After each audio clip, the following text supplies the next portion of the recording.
네, 오늘 저희가 함께 해야 될 하나님 말씀은 나눔을 살아야 되는 이유라고 하는 제목으로요. 누가복음 10장 25절로 37절에 나와 있는 오늘 방금 이 영상으로 봤던 선한 사마리아인의 비유를 한번 같이 살펴보고 이 본문의 의미가 어떤 것인지 같이 고민해보는 시간을 갖도록 하겠습니다. 오늘 본문은 예수님께서 친히 하신 비유들 가운데 하나인 어떤 사마리아인의 비유입니다. 길에 쓰러져 있는 강도 만난 자가 있고요. 이 강도 만난 자를 도와주는 사마리아인의 이야기가 나오죠. 그래서 이 친절한 사마리아인을 보면서 이 선한 사마리아인이라고 우리는 부릅니다. 그리고 37절을 보면은요, 너도 이와 같이 하라라고 하는 명령으로 끝나고 있죠. 그래서 이 선한 사마리아인이라고 하는 이 표현은요, 많은 사람들이 알고 있고, 특별히 예수님을 믿지 않는 분들도 이 선한 사마리아인이라고 하는 말은 알고 있는 분들이 꽤 있습니다. 여러 단체에서 이제 구제하고 또 돌보는 단체들의 이름을 선한 사마리아인이라고 하는 용어로 부르고 있고요. 또 어떤 곳에서 영화로 이 선한 사마리아인이라고 하는 걸 쓰기도 하고요. 또 이 선한 사마리아인 콤플렉스라고 하는 이 심리학 용어도 있습니다. 다른 사람들을 도와주지 않으면 자신의 가치를 찾을 수 없는 정서를 일컬어서 이 선한 사마리아인 콤플렉스에 걸려 있다라고 하는 말을 쓰지요. 또 선한 사마리아인 법도 있습니다. 어떤 거냐면 길을 갔다가 누군가가 쓰러져 있거나 어려움을 당할 때 내가 응급처치를 하다가 그 사람이 더 손상되는 경우, 그런 경우에 이 사람의 의도가 선했기 때문에 그의 결과가 상대방을 더 고통스럽게 하는 것이라 할지라도 그것에 대해서 책임을 묻지 않는 법, 이게 선한 사마리아인 법입니다. 예수님께서는 분명 가서 너도 이와 같이 하라라고 하는 명령으로 이 비유를 끝내고 있습니다. 그래서 많은 성도님들이 선한 사마리아인처럼 행동해야 한다라고 생각을 하지요. 예수님께서 분명 우리에게 원하시는 뜻이고 우리가 순종해야 될 명령이기도 합니다. 우리도 가서 이와 같이 해야지요. 저는요, 이 아주 단순하고 명확한 우리도 가서 이와 같이 하라라고 하는 명령으로 끝나는 이 선한 사마리아인의 비유를 조금 더 잘 꼼꼼히 살펴보려고 합니다. 저는 4주에 걸쳐서 이와 관련된 이야기를 좀 하려고 하는데요.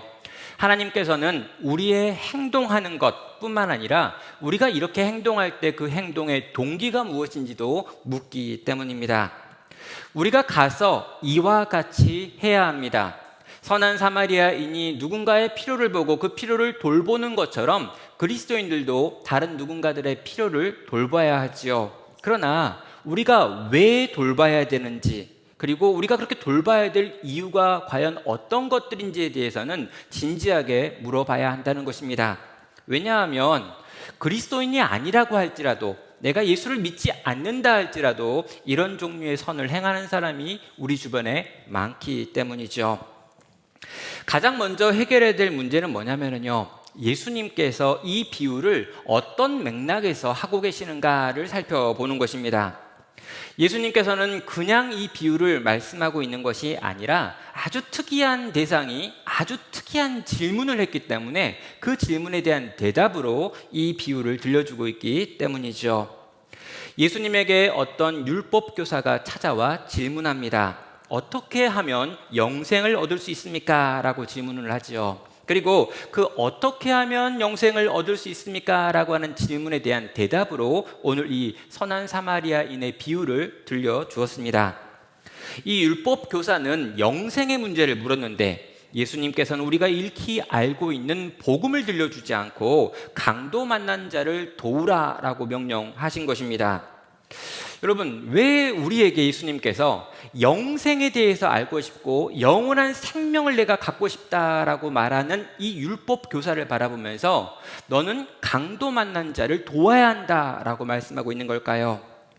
우리는 여러 교회를 좀 다녀보고 교회에서 신앙생활을 하면서 우리가 어떤 행함으로 천국 가는 것이 아니라 우리가 뭔가를 많이 알아서 천국 가는 게 아니고 열심을 내 가지고 뭔가를 했기 때문에 천국 가는 것이 아니라 예수 그리스도께서 우리를 위하여 행하신 일이 무엇인 줄 알고 그 예수님을 나의 인생의 구원자와 나의 주인으로 모셔드려서, 다시 말해서 믿음으로 말미암아 구원을 받는다라고 하는 걸 알고 있습니다.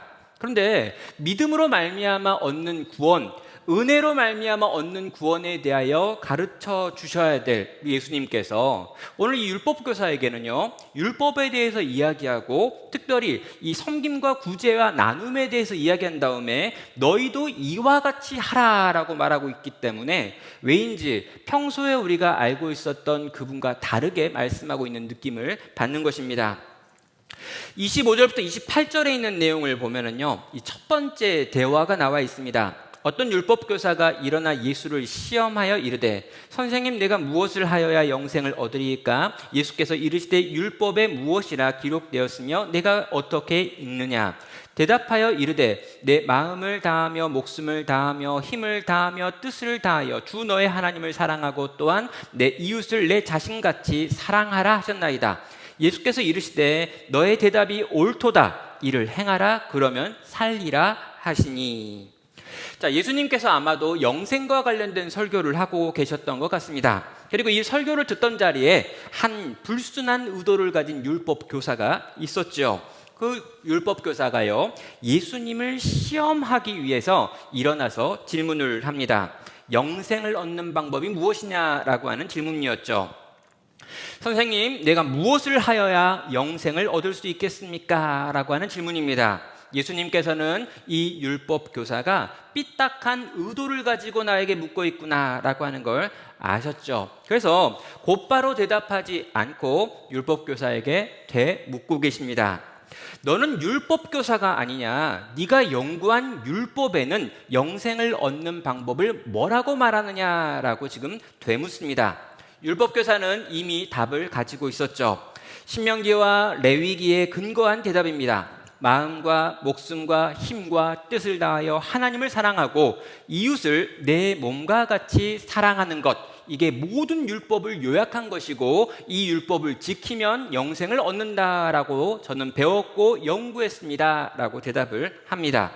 예수님께서는요, 그 율법 교사의 대답을 들으신 다음에 네가 하는 그 말이 정답이다, 영생을 얻고 싶으냐? 그러면 그대로 해라 라고 말씀하신 것입니다. 자, 이 대화가요, 이 어떤 사마리아인의 비유 앞에 나와 있는 이 율법교사와 예수님이 나눴던 대화입니다. 그런데 이 대화를 듣다 보면은요, 뭔가 이상하지요. 여러분, 예수님께서 그대로 행하라, 그러면 살겠다라고 말씀하고 있는데요. 과연 우리가 알고 있는 성경 전체에 대한 이해를 한번 떠올려 보시면 과연 그대로 율법을 행할 수 있는 건가? 그리고 그 율법을 행하면 사는 건가? 아니, 율법으로 구원받는 길이 있는가? 라고 하는 질문을 할 수밖에 없기 때문입니다. 우리는 믿음으로 구원받는다는 걸 알고 있어요. 성경 전체가 그 이야기를 하고 있다라고 하는 걸 우리는 알고 있습니다. 그런데 그런 우리가 보기에 여기 나와 있는 율법에 대한 이야기, 그리고 이 율법을 다 지키라는 이야기, 그리고 지켜가지고 구원받아라 라고 하는 이 이야기는 뭔가 이상하게 들린다는 것입니다. 어떻게 하면 영생을 얻을 수 있습니까? 라고 하는 이 질문에 대한 예수님의 답변이 너무나 이상하다는 거죠. 성도 여러분, 저는 그런 의미에서요, 개인적으로 성경을 읽을 때 가장 어려운 성경은 복음서다라고 하는 생각을 가지고 있습니다. 예수님께서 어떤 말씀을 하실 때 그 말씀이 어떤 상황에서 하시는 말씀인지, 누구에게 하시는 말씀인지를 찬찬히 생각하지 않으면 딱 오해하기 좋은 부분들이 많이 있기 때문이죠. 자, 예수님께서는요, 영생에 관하여 정말 진지하게 고민하고 있었던 젊은 관원을 만났을 때 이 구원의 문제에 대하여 다르게 설명하셨습니다. 또 니고데모라고 하는 사람이 찾아와 가지고 예수님께 이 구원에 대해서 물었을 때 아주 진지하게 거듭남에 대한 이야기를 들려주셨죠. 그런데 이 젊은 관원도 니고데모도 진지하게 자신의 구원의 문제를 고민하면서 찾아와 답을 구했던 사람인데 반면에 오늘 여기 나와 있는 이 율법 교사는 예수님을 시험하기 위해서 이 질문을 했다는 것입니다. 예수님의 권위를 망가뜨리고 예수님으로 하여금 이제껏 가르쳤던 내용이 실제로 아무것도 아니다라고 하는 걸 증명할 목적으로 이 율법 교사는 악의를 품고 예수님께 질문을 한 것이죠. 여러분, 이 율법 교사의 질문 자체가 잘못된 질문이라는 것입니다. 율법 교사는요, 내가 영생을 얻기 위하여 무엇을 하면 됩니까? 라고 질문하고 있습니다. 영생을 얻을 수 있는 방법을 나에게 알려주기만 하면 내가 그 방법대로 해가지고 영생을 얻어내겠습니다 라고 하는 의지를 표현하는 거죠. 자기의 자신감을 표현합니다. 율법교사는 자기가 이 모든 걸 할 수 있고 방법을 잘 모르긴 하지만 방법만 제대로 알면 그것을 지켜 행할 만한 능력과 의지가 내 안에 있다라고 생각하는 사람이었던 것입니다. 내 힘과 내 능력으로 구원에 이를 수 있다라고 하는 잘못된 생각을 가지고 있었던 사람이 바로 이 율법 교사인 거죠.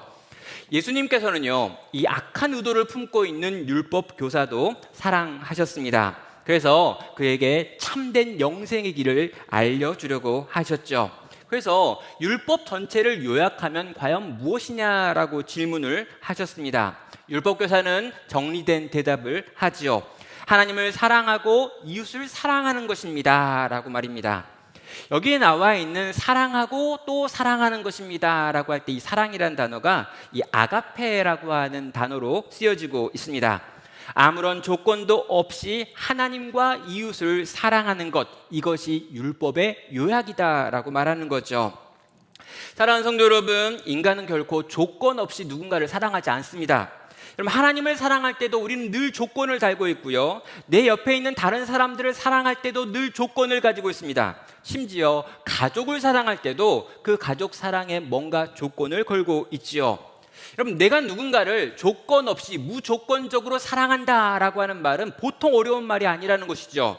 그런데 지금 이 율법 교사는요, 내가 하나님을 사랑하고 내가 내 이웃을 사랑한다라고 하는 이 율법의 정신을 쫙 이야기하면서 이것이 율법이고 이것이 영생을 얻는 방법입니다라고 대답을 하는 것입니다.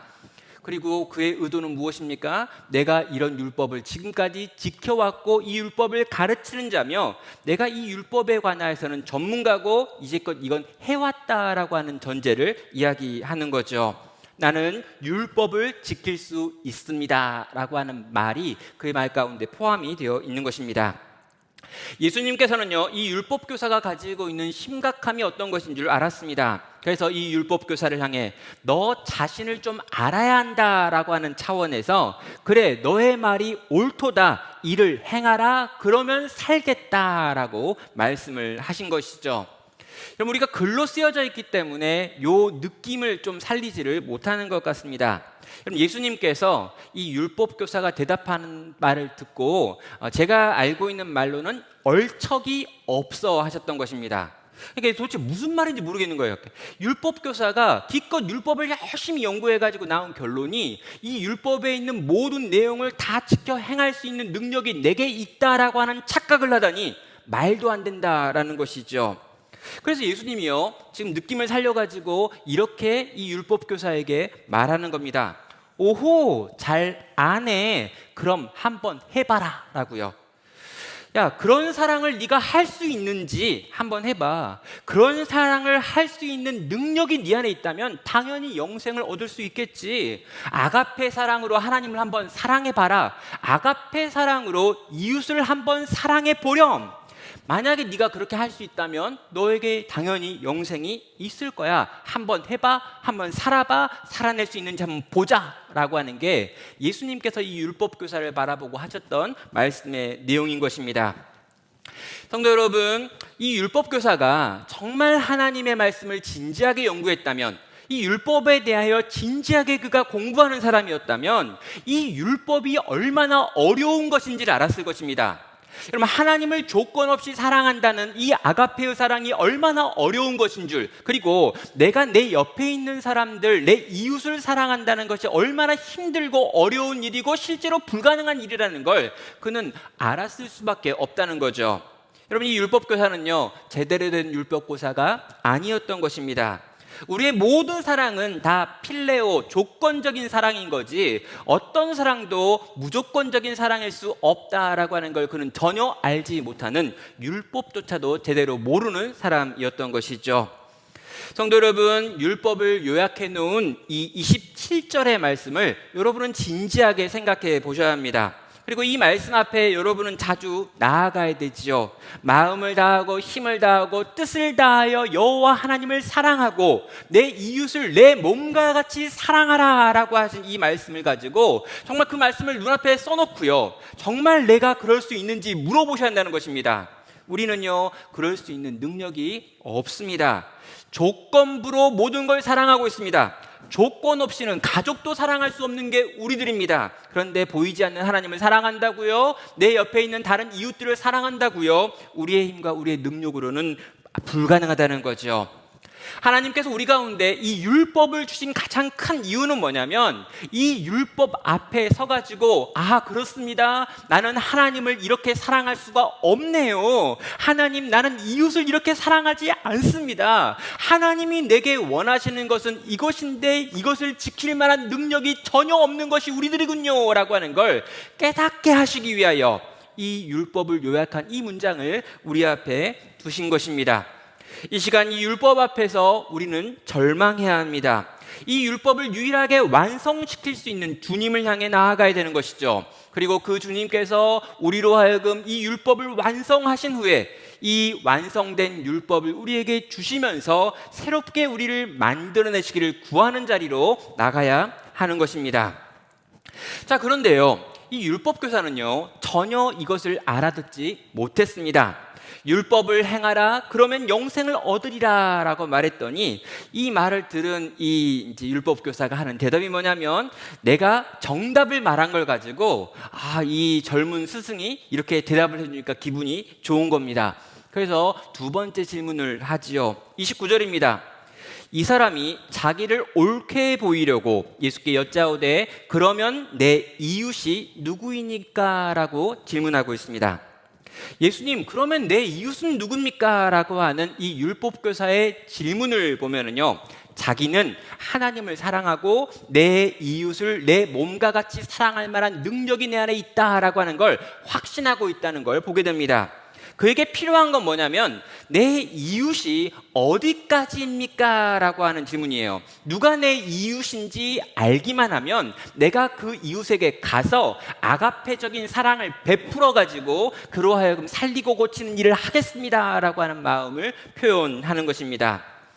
나에게 이웃이 누군지만 알려주십시오. 그러면 그 이웃을 나는 살려내겠습니다. 아가페 사랑으로 사랑하겠습니다. 나는 그럴 만한 사람입니다. 그렇게 해서 영생을 얻어내겠습니다 라고 율법교사는 대답을 한 것입니다. 자, 내가 그럴 수 있다는 것, 내가 그럴 능력이 있다는 것, 내가 그런 만큼 대단한 사람이다 라고 하는 것을 사람들 앞에서 과시하고 싶었던 질문이죠. 그럼 언뜻 보면은요, 이 율법교사는 엄청난 사람인 것 같습니다. 영생을 궁금하게 생각합니다. 또 율법의 요구가 무엇인지를 알고 있습니다. 대상만 정해지면 율법의 요구대로 그 사람을 사랑하겠다라고 하는 의지까지 표현하고 있지요. 아마 사람들 많이 있는데 그 많은 사람들 앞에서 이렇게까지 표현하는 걸 보면 그는 그 정도의 일은 할 수 있을 만한 삶을 살아왔을 수도 있다고 생각이 됩니다. 근데 여러분, 우리는요, 이 율법 교사에게 속아서는 안 되지요. 여러분, 누가는요, 이 이야기를 읽고 있는 독자들이 속을 수 있겠다라고 생각했던 것 같습니다. 그래서 29절에 보면요, 이 율법 교사의 숨은 의도가 무엇이었는지를 밝히고 있죠. 29절은 말합니다. 자신을 옳게 보이려고 라고 말하는 거예요. 그러니까 겉으로 보기에 이 율법 교사는 대단히 훌륭해 보이지만 속지 말라는 거죠.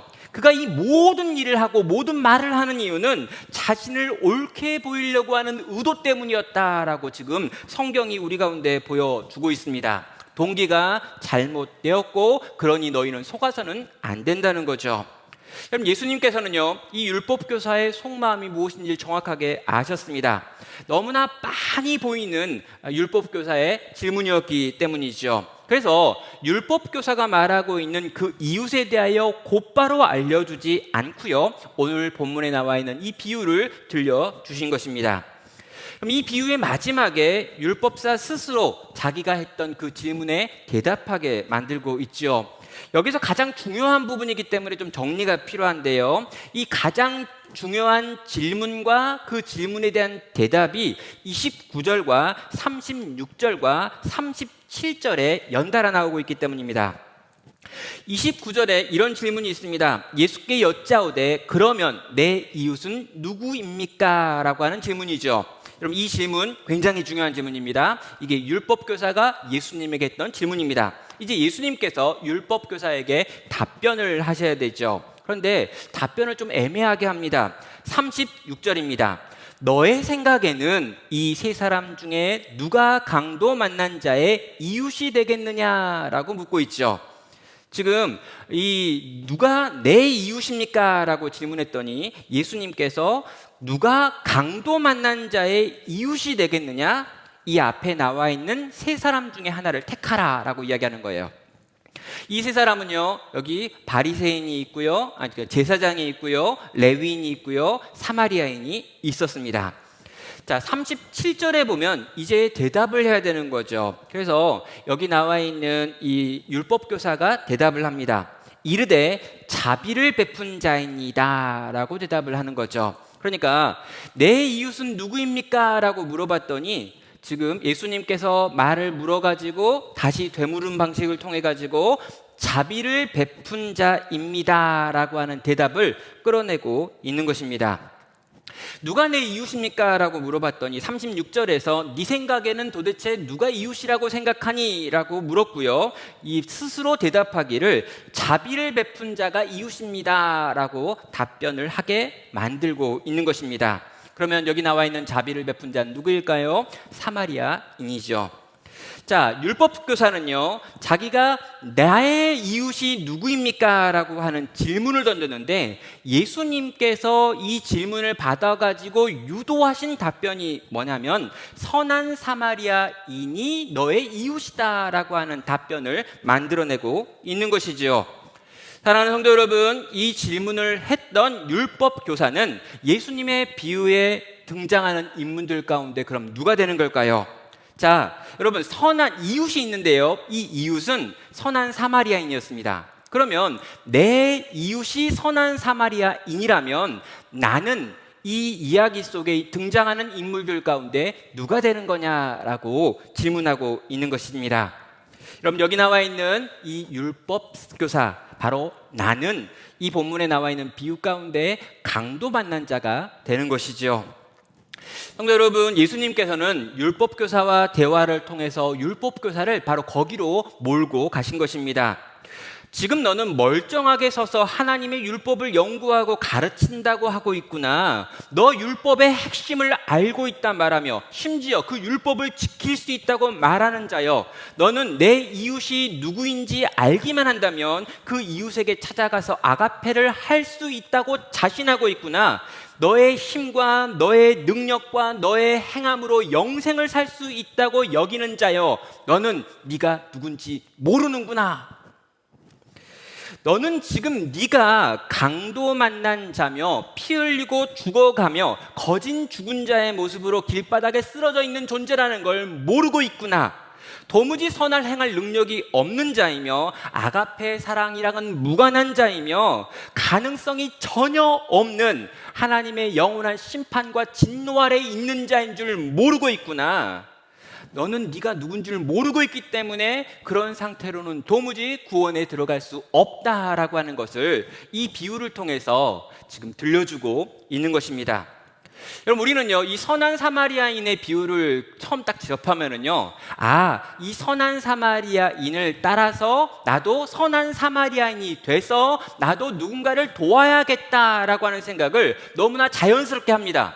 내가 강도 만난 자라는 생각을 하지 않는다는 거죠. 내가 어떻게 선한 사마리아인이 돼가지고 다른 사람을 잘 도와가지고 다른 사람을 세우고 고치고 회복시키는 일에 열심을 내가지고 저 사람을 회복시키고 나도 영생을 얻을까라고 하는 생각을 우리 대부분이 처음에 당연히 마땅히 내가 바로 그 선한 사마리아인이다 라고 생각하면서 하고 있다는 것입니다.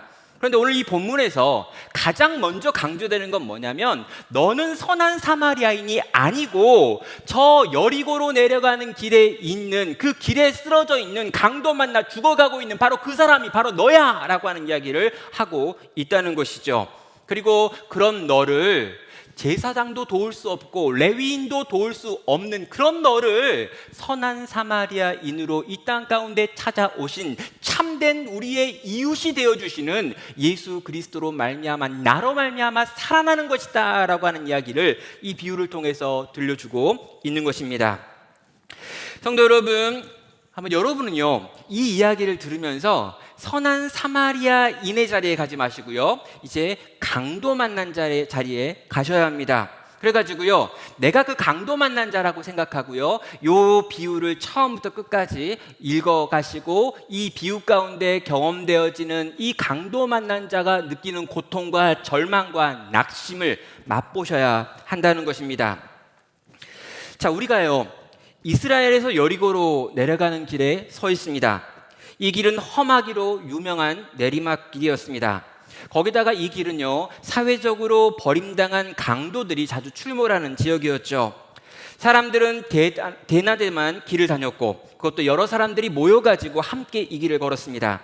당시의 기록을 보면 이 길의 별명은 피의 길이었습니다. 강도들이 많이 출몰했기 때문에 사람들이 그곳을 지날 때 여러 가지로 자신을 방비하게 되었습니다. 그러다 보니 강도들도 꾀를 내었죠. 길가에 부상당한 사람을 두어 그로 하여금 구조를 요청하도록 하는 것입니다. 사람들을 유인하는 것이죠. 자비심이 많은 어떤 이들은 그 부상당한 사람을 구조하려고 가게 되고요. 그 구조하려는 사람들까지 공격해가지고 더 많은 것을 빼앗는 방법을 그 지역 강도들이 사용한 것입니다. 그래서 이 길을 지나가는 사람들에게 주어진 몇 가지 원칙들이 있는데 그 원칙 중에 하나가 길을 지나가는 동안 무슨 일을 보아도 발걸음을 멈추지 말라라고 하는 조언이 있는 것이죠. 당신은 특별한 어떤 일 때문에 이 원칙을 무시하고 이 길로 걸어가던 중이었습니다. 그러다가 강도를 만난 거죠. 그 강도들이 무지막지하게 나를 때리고 나의 가진 모든 것들을 다 빼앗았습니다. 옷도 벗겨졌고 길가에 던져졌죠. 일어나려고 애썼습니다. 그러나 손가락 하나 움직일 힘이 남아있지 않습니다. 이 강도 만난 자가 바로 우리인 것입니다. 내가 거기 그 음침한 길 위에 시체처럼 널브러져 있는 존재였습니다. 눈을 뜰 수도 신음을 할 수도 없었습니다. 꿈쩍도 움직이지 못했죠. 절망입니다.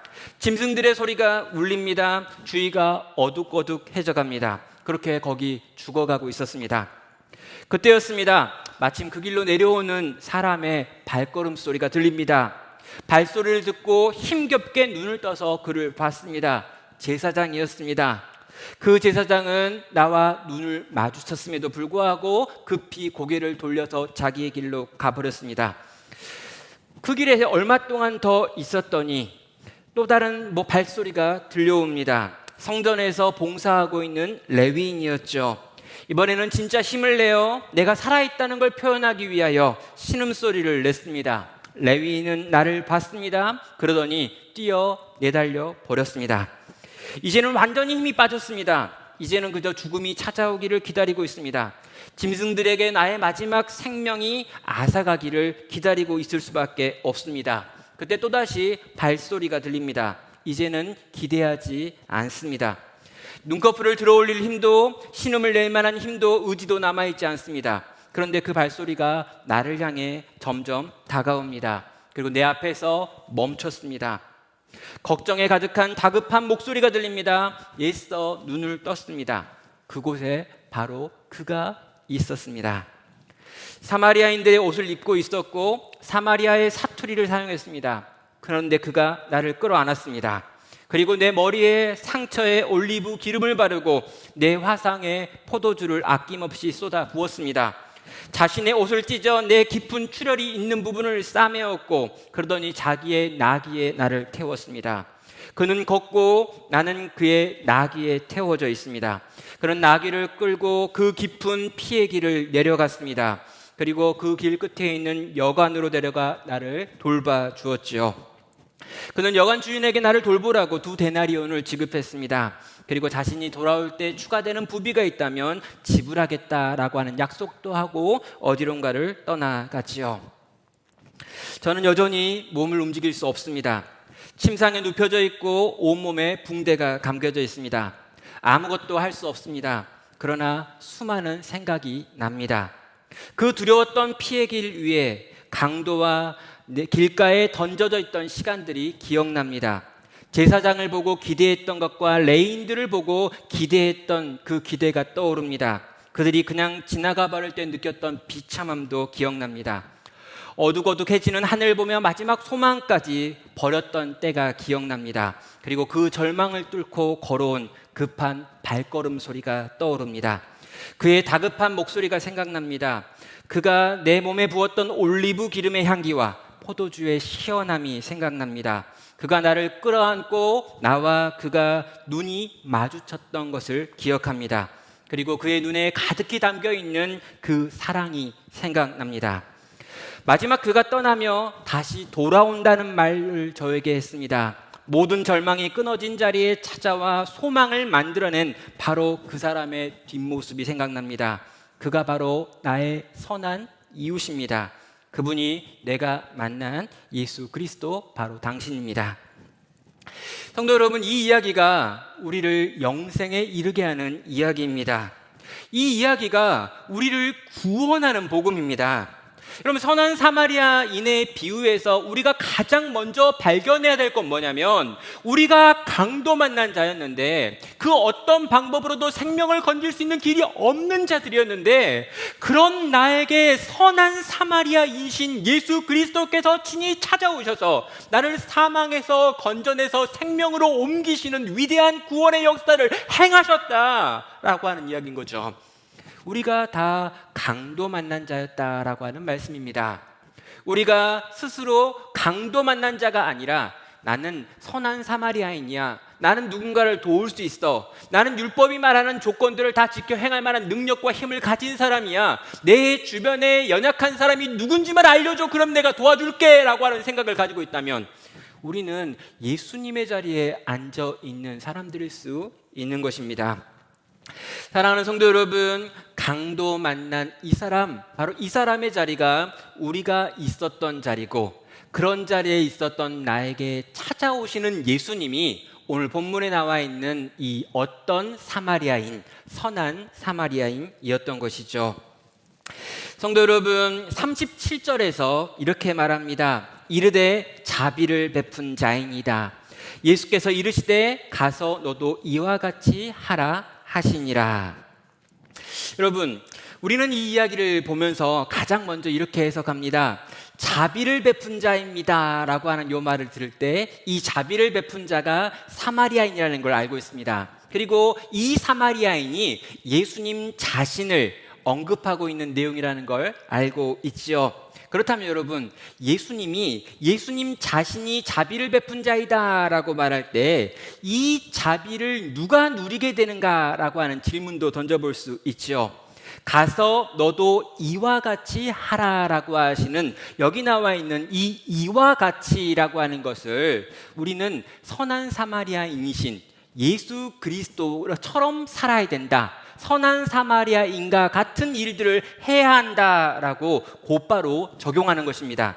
저는 이 적용이 맞고 옳고 좋은 적용이고 결국에는 이 적용으로 넘어가려고 합니다. 우리 나눔교회는 선한 사마리아인과 같은 예수님처럼 예수님께서 하실 법한 일들을 행해야 합니다. 그런데 여러분, 예수님처럼 예수님이 하실 법한 그 일을 하기 전에 먼저 우리가 가야 되는 자리가 있다는 거죠. 여기 나와 있는 이 이와 같이 하라라고 하는 이 표현에서 이와 같이라고 하는 이 영역에 바로 이 강도 만난 자처럼이라고 하는 말을 넣어볼 수 있다는 것입니다. 저는 요 본문에서 이 이와 같이라고 하는 요 표현이 선한 사마리아인이다라고 지칭하는 대부분의 성경 해석을 받아들입니다. 그러나 여기서 먼저 우리가 선한 사마리아이신 우리 주 예수 그리스도를 쫓아가기 전에 어딘가를 지나가야 한다라고 말씀드리고 싶은 것이죠. 여기에 있는 이와 같이는 누구와 같이를 의미하는가? 저는 여기서 먼저 우리가 지나가야 될 자리가 자비를 받은 자, 강도 만난 자의 자리에 가 있어야 한다는 것입니다. 사랑하는 성도 여러분, 강도 만난 자는 과연 뭘 했을까요? 아무것도 하지 않았습니다. 그럼 강도 만난 자는요, 아무것도 할 수 없었습니다. 일어나지도 싸우지도 못했고요, 자기가 소리를 내어 구조를 요청하지도 못했습니다. 거의 죽은 자였고 거의 죽었던 자의 모습이 강도 만난 자의 자리였죠. 세상의 모든 것으로부터 절망하고 세상으로부터 버림을 받았습니다. 세상 그 누구도 주목해 주지 않았고요, 이 제사장도 도와주지 않았고 레위인도 도와주지 않았고 그 어떤 방법으로 이 세상에서 살아갈 능력이 없구나라고 하는 걸 절감하는 자리에 이 강도 만난 자가 있었던 것입니다. 그리고 바로 우리가 있어야 될 자리도 그 자리라는 것이죠. 사랑하는 성도 여러분, 내가 비참한 존재다, 내가 죄인이다, 내 힘과 내 능력으로 살 능력이 전혀 없다, 저 강도들과 싸워서 이길 능력도 없고 여기서 일어나서 도망갈 능력도 없고 여기서 호흡을 유지할 능력도 없고 나의 도움을, 나의 구원을 요청할 만한 힘도 없다라고 하는 이 강도 만난 자가 처했던 이 비참한 가운데 먼저 우리가 내려가야 한다는 것이죠. 왜 그렇습니까? 거기 그 비참한 자리에 가기 전까지는 나를 향해 다가오시는 선한 사마리아이신 예수 그리스도를 볼 수 없기 때문입니다. 내 앞에 나 때문에 척박하고 위험한 길을 도보로 걸어 내려오시는 주님이 보여야 합니다. 여관에 누워가지고 그분이 끝까지 나를 챙기고 계시는 그 모습을 우리는 봐야 합니다. 그분이 여관 주인과 하는 그 따뜻한 대화를 우리는 들어야 합니다. 그분이 돌아오신다고 약속하신 그 약속을 기억해야 되고요, 그분이 돌아올 때를 소망하며 그곳에 머물러야 되는 것이죠. 세상 그 어떤 것에도 소망 없음을 깨닫고 선한 사마리아인이신 우리 예수님을 기다리며 그분의 품에 안기고 그분의 사랑을 받으며 그분의 생명을 경험하기를 소망하며 오직 거기에만 소망이 있다는 걸 인정하는 자리에 먼저 우리가 내려가지 않는다면 선한 사마리아인의 뒤를 쫓아 그런 삶을 사는 것이 불가능하다는 것입니다. 사랑하는 성도 여러분, 저는요, 선한 사마리아인처럼 그렇게 누군가를 돕고 섬기는 나눔교회를 꿈꾸고 있습니다. 우리 나눔교회 이제 19주년을 준비하면서 그것을 어떻게 우리가 우리의 삶 가운데, 우리 교회 가운데 구현할지에 대한 이야기를 하고 싶어요. 그런데 우리가 무언가 하기 전에 먼저 이 한 주 동안 우리가 생각해야 될 것은 이미 우리가 그 크고 놀랍고 위대한 사랑을 받은 사람들이다라고 하는 걸 생각해 보기 원하는 것입니다. 섣불리 선한 사마리아인이 되겠다라고 말하기 전에 먼저 내가 강도 만난 자였고 선한 사마리아이신 우리 주님이 이런 내 인생 가운데 찾아오셨고 그때 내가 얼마나 비참했고 그때 내가 얼마나 불쌍했고 그때 내가 진짜 아무것도 할 수 없었는데 그런 내 인생 가운데 찾아오신 우리 주님을 더 많이 생각하고 더 많이 기억하며 더 많이 품고 한 주를 살아내시기를 원하는 것입니다. 한 주간 그 강도 만난 자리에 누워서 선한 사마리아인으로 찾아와 주신 그 값없는 사랑의 주님을 생각하고 묵상하고 그 은혜를 떠올리시는 우리 성도님들 되시기를 바랍니다. 더 깊이 그 십자가 사랑을 경험하고 더 깊이 나를 향해 부어주신 주님의 은혜를 묵상하는 한 주 살아갈 수 있는 우리 모든 나눔교회 성도 되시기를 주님의 이름으로 축원합니다. 우리 들은 말씀을 가지고 한 1분 정도 잠깐 생각하겠습니다. 늘 선한 사마리아인으로 생각했던 나 자신이 아니라 그 사마리아인이 필요한 강도 만난 자의 자리에 가서 주님, 내가 강도 만난 자입니다. 주님, 내가 죄인입니다. 내가 저 강도들에 의하여 두들겨 맞고 모든 것 다 빼앗기고 아무것도 남지 않은 인생입니다. 나는 영생여가 나요 할 말이 없습니다. 내가 어떻게 구원받습니까? 나는 아무것도 아닌 인생들이었습니다. 그런 내 인생 가운데 찾아와 주신 선한 사마리아인이신 우리 주 예수님 감사합니다. 우리 들은 말씀을 품고 잠깐 동안 묵상하도록 하겠습니다.